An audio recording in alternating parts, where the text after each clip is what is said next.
So hello dear student, मैं आप लोगों को विकी एजुकेशन क्लास में स्वागत करता हूँ। आज का जो वीडियो लेक्चर है वो बेसिक कॉन्सेप्ट ऑफ सेट पर बनाया गया है। बेसिक कॉन्सेप्ट ऑफ सेट में हम सेट का डिफिनेशन पढ़ेंगे, मीनिंग ऑफ वेल डिफाइंड पढ़ेंगे और मीनिंग ऑफ वेल डिफाइंड जब पढ़ लेंगे तो हम लोग आसानी से डिफ्रेंशिएट कर पाएंगे, कह पाएंगे कि कौन सा कलेक्शन ऑफ ऑब्जेक्ट सेट है और कौन सा कलेक्शन ऑफ ऑब्जेक्ट सेट नहीं है। तो शुरू करते हैं सेट का डिफिनेशन से। सेट का जो डिफिनेशन है वो कहता है a collections of well defined object is called set. माने a collections of well defined object is called set. इसका मतलब यही हुआ कि well defined collections of object को ही हम क्या कहते हैं, सेट कहते हैं। सो सेट का डिफिनेशन क्या है, the collections of well defined object is called set. ठीक ना। तो वेल डिफाइंड का मतलब ऐसे समझिए, वेल डिफाइंड अगर आप समझ जाइएगा ना तो आप आसानी से कह पाइएगा कि कौन सा कलेक्शंस ऑफ ऑब्जेक्ट सेट है, कौन सा कलेक्शन ऑफ ऑब्जेक्ट सेट नहीं है। वेल डिफाइंड ऐसे समझिए, हम हैं, आप है, एन नंबर ऑफ पीपल है। एन कुछ भी हो सकता है, 10, 20, 50, 100, 1000, आपको जितना को लेने का है ले लीजिए। हम हैं, आप हैं और एन नंबर ऑफ पीपल है। समझिए, कोई एगो क्वेश्चन उठाइए, क्वेश्चन ऐसे उठाए है कि मेरा जो आंसर आएगा वही आपका भी रहेगा, वही एन नंबर ऑफ पर्सन का भी रहेगा। जैसे example number 1, the collection of natural number less than 10। Money natural number ऐसा बताइए कलेक्शन जो 10 से छोटा। सभी जानते हैं कि काउंटिंग नंबर को ही नेचुरल नंबर कहता है, जहां से हम गिनना शुरू करते हैं 1 2 3 एंड सो ऑन। लेकिन नेचुरल नंबर जो लेना है वैसा ही लेना है जो 10 से छोटा है। तो हमसे पूछेगा तो हम तो यही बताएंगे कि नेचुरल नंबर 1 से शुरू होता है, लेकिन 10 से छोटा लेना है तो जिसमें क्या क्या आ जाएगा, 1 2 3 4 5 6 7 8 9। तो हम क्या कर रहे हैं कि नेचुरल नंबर जो 10 से छोटा है वो क्या है, 1 2 3 4 5 6 7 8 9। आपसे भी पूछता है तो आप यही कहते हैं कि नेचुरल नंबर 1 से शुरू होकर 9 तक जाएगा, क्योंकि 10 से छोटा कह रहा है। 10 से छोटा नेचुरल नंबर आप क्या कहिएगा, 1 2 3 4 5 6 7 8 9। हाँ, एन नंबर आदमी जो आप लिए थे हम लोग, उससे भी पूछेगा तो वो भी वही कहेगा कि नेचुरल नंबर जो 10 से छोटा है वो 1 2 3 4 5 6 7 8 9। तो क्या समझे कि हम जो कर रहे हैं, आप जो कर रहे हैं, या इन नंबर ऑफ पर्सन जो कर रहा है, सभी का आंसर क्या है, कॉमन है। सभी का ओपिनियन कॉमन है। जब person to person opinion same होता है, जब person to person answer same होता है, जब subject to subject answer same होता है, ओपिनियन कॉमन होता है, तो ऐसे कलेक्शंस ऑफ ऑब्जेक्ट को हम क्या कहते हैं, वेल डिफाइंड कहते हैं।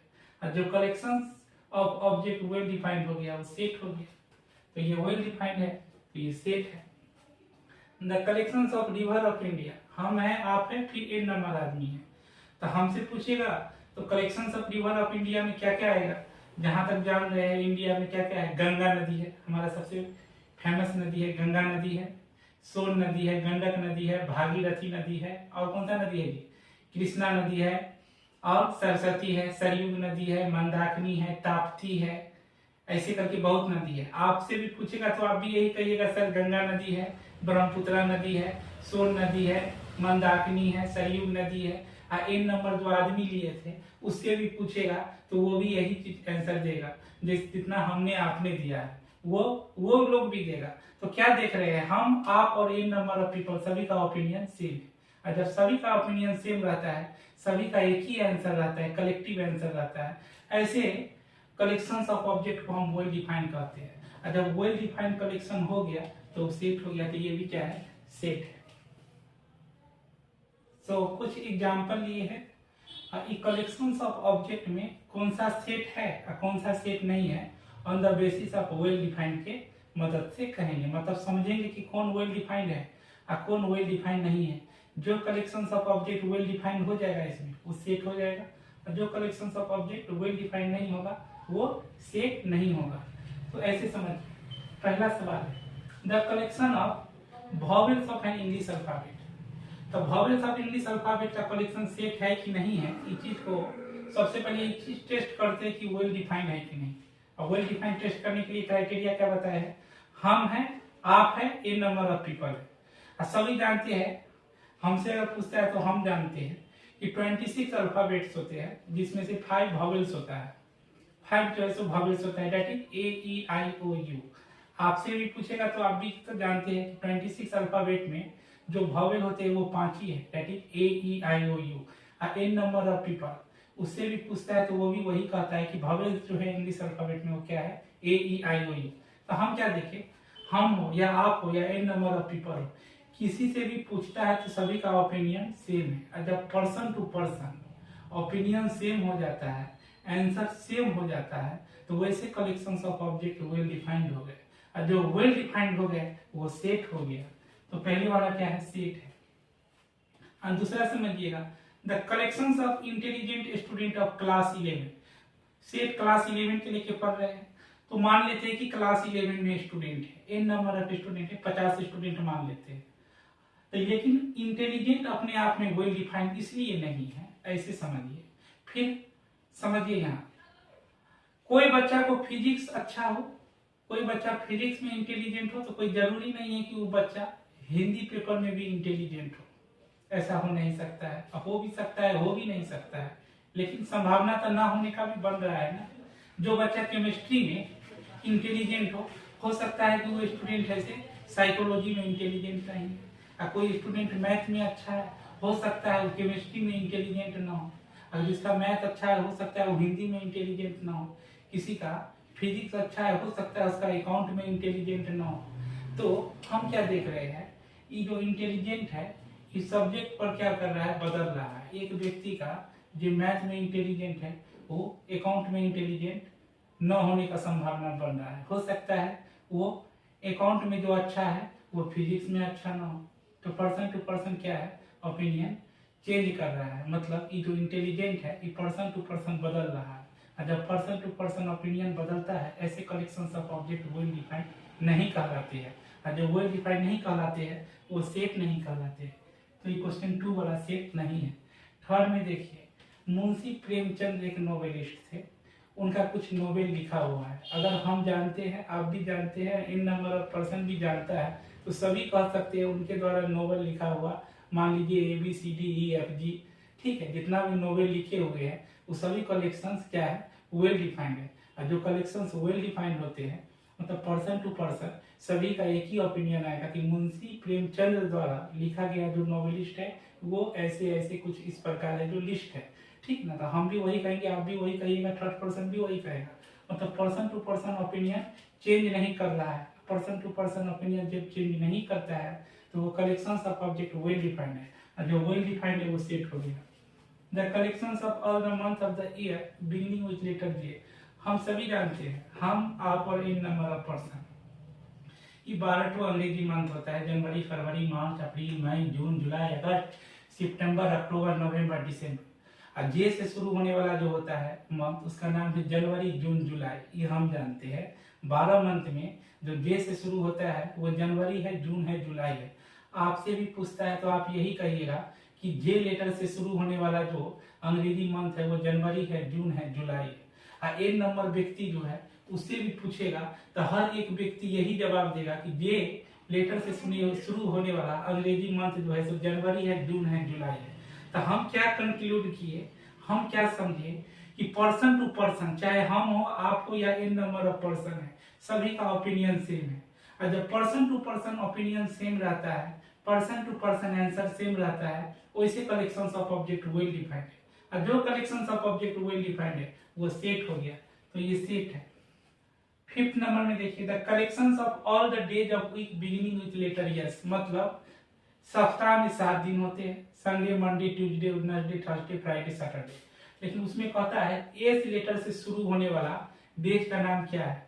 हमसे पूछेगा तो हम कहेंगे एस से शुरू होने वाला एक संडे है और एक सैटरडे है। आपसे भी पूछेगा तो आप यही कहिएगा, इस सप्ताह का 7 दिन में से 2 ही ऐसा दिन है जो एस से शुरू होता है, that is Sunday and Saturday. In number व्यक्ति जो आया हुआ है उससे भी अगर हम पूछेंगे, हर एक व्यक्ति यही कहेगा कि एस से शुरू होने वाला डेट का नाम है संडे और सैटरडे। तो क्या देखिए, हम हो या आप हो या इन नंबर ऑफ पर्सन हो, किसी से पूछ रहा है तो सभी का ओपिनियन सेम है, सभी का आंसर सेम है, सभी का जजमेंट सेम है। जब पर्सन टू पर्सन ओपिनियन जब सेम हो जाता है, पर्सन टू पर्सन आंसर जब सेम होता है, सभी का कलेक्टिव आंसर एक ही है, तो वो क्या हो गया, वैसे ऑब्जेक्ट का कलेक्शन वेल डिफाइंड हो गया। और जो collection of object well defined हो गया वो सेट हो गया। तो हम इसको भी सेट कहेंगे। The collections of good cricket players of the world, ये सेट नहीं है। गुड क्रिकेट प्लेयर का कलेक्शन सेट इसलिए नहीं है, आप समझिए, एक व्यक्ति जो अच्छा बैटिंग करता है, कोई जरूरी नहीं है कि वो अच्छा बॉलिंग भी कर पा रहा हो, और जो बॉलिंग करता है वो कोई जरूरी नहीं कि वो अच्छा बैट्समैन हो। आप ये चीज आप रियल लाइफ में ही तो देखे होंगे क्रिकेट में कि कोई अच्छा बहुत अच्छा बैट्समैन है लेकिन उसको बॉलिंग का चांस कम मिलता है। क्यों? कहें कि उसका बॉलिंग का क्षेत्र जो है सो उतना स्ट्रांग नहीं है। मतलब क्रिकेट प्लेयर में तो बैट्समैन भी आता है, बॉलर भी आता है, लेकिन जो अच्छा बैटिंग करता है हो सकता है उसका बॉलिंग करने वाला पोर्शन स्ट्रांग ना हो।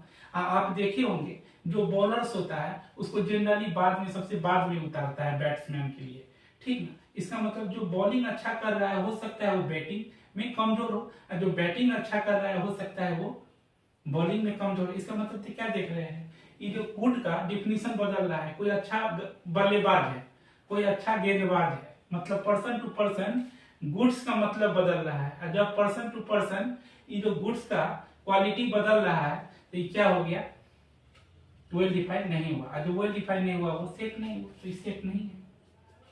7 देखिए, the collection of dangerous animal of the world.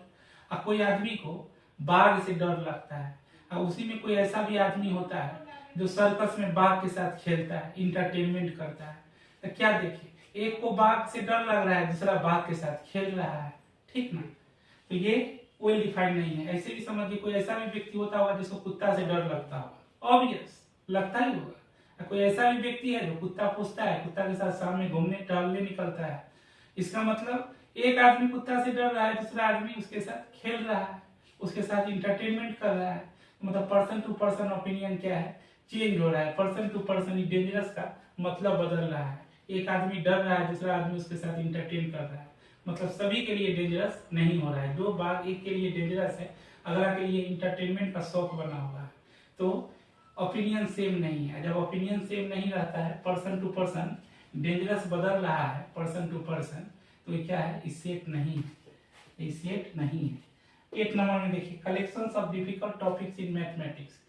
ठीक ना, मैथमेटिक्स में बहुत सा टॉपिक है, ट्रिग्नोमेट्री है, सीक्वेंशियल सीरीज है, कैलकुलस है, ठीक ना, कोऑर्डिनेट ज्योमेट्री है, स्टैटिस्टिक्स है, वेक्टर है, 3D ज्योमेट्री है। जो स्टूडेंट को अलजेब्रा आसान लगता होगा, हो सकता है उसको कैलकुलस डिफिकल्ट लगता होगा, और जो स्टूडेंट को कैलकुलस डिफिकल्ट लगता होगा, हो सकता है उसका मैट्रिक्स बहुत अच्छा लगता होगा। तो हम क्या देख रहे हैं, डिफिकल्ट टॉपिक जो है से बदल रहा है। एन आदमी है, एन आदमी में किसी को कैलकुलस डिफिकल्ट लगता है, तो किसी को अलजेब्रा डिफिकल्ट लगता है, किसी को वेक्टर डिफिकल्ट लगता है। तो पर्सन टू पर्सन डिफिकल्टीज बदल रहा है, ओपिनियन ऑफ डिफिकल्टीज बदल रहा है। और जब person to person, subject to subject difficulties बदल रहा है, इसका मतलब वो वेल डिफाइंड नहीं हुआ। और जो वेल डिफाइंड नहीं हुआ वो सेट नहीं हुआ, तो ये भी सेट नहीं है। 9 नंबर समझिए, the collection of all the question in this chapter. कोई चैप्टर है, उसमें हम देखेंगे और उसको क्वेश्चन को लिस्ट करना शुरू कर देंगे। वही आप भी करिएगा, कहें कि आराम से देख देख के लिख रहे हैं, ये क्वेश्चन है, ये क्वेश्चन है, आप भी वही कहिएगा। एन नंबर ऑफ पर्सन जो आया हुआ है उससे भी कहेगा, तो वो भी वही क्वेश्चन लिस्ट आउट करेगा। इसका मतलब पर्सन टू पर्सन क्या है, ओपिनियन सेम है। पर्सन टू पर्सन क्या है, कॉमन आंसर है, ठीक ना। एक ही क्वेश्चन को कलेक्शन कर रहा है। इसका मतलब person to person opinion vary नहीं किया। और जब person to person opinion vary नहीं किया, यानी person to person opinion same है, तो ऐसे collection of object well defined कहते हैं। और जो वेल डिफाइंड हो गया वो सेट हो गया। तो ये जो है 9 नंबर वाला ये सेट है। कुछ चीज नोट करने वाला बात है। पहला कहता है सेट का जो ऑब्जेक्ट है उसको आप एलिमेंट भी कह सकते हैं और मेंबर भी कह सकते हैं। दूसरा पॉइंट कर रहा है सेट को जनरली हम कैपिटल अल्फाबेट से डिनोट करते हैं, जैसे A, B, C and so. वैसे ही एलिमेंट्स ऑफ सेट को हम small alphabet A, B, C and so ऐसे डिनोट करते हैं।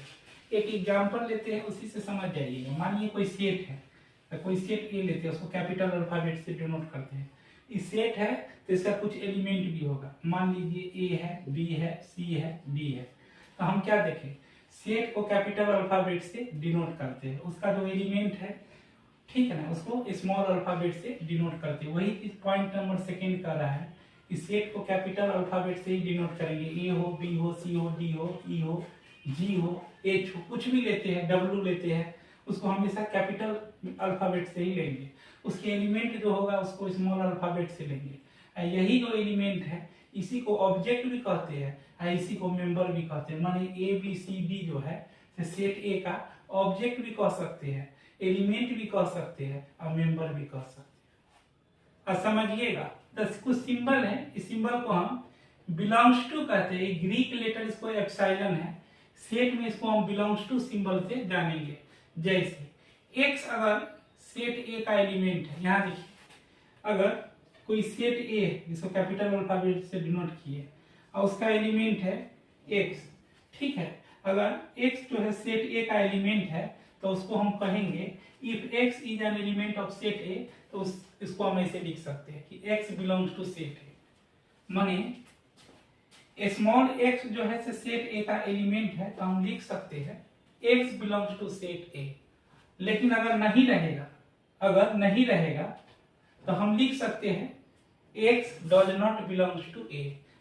तो यही चीज पॉइंट कर रहा है कि यदि एक्स एलिमेंट है सेट ए का तो उसको हम लिख सकते हैं x belongs to set A. माने एक्स जो है सेट ए एलिमेंट में, माने जो एक्स एलिमेंट है तो सेट ए में कंटेंट है, उसी को पढ़ते हैं। This is read at x belongs to ए।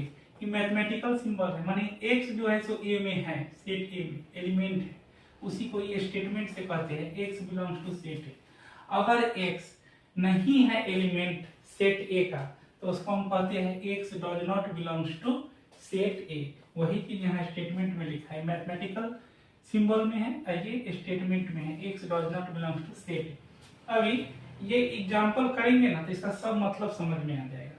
मानिए कोई सेट है ए, उसका एलिमेंट क्या है 0 1 2 3 4 5 6 7 8 9 10। माने सेट ए का 0 से लेकर 10 तक सभी एलिमेंट है।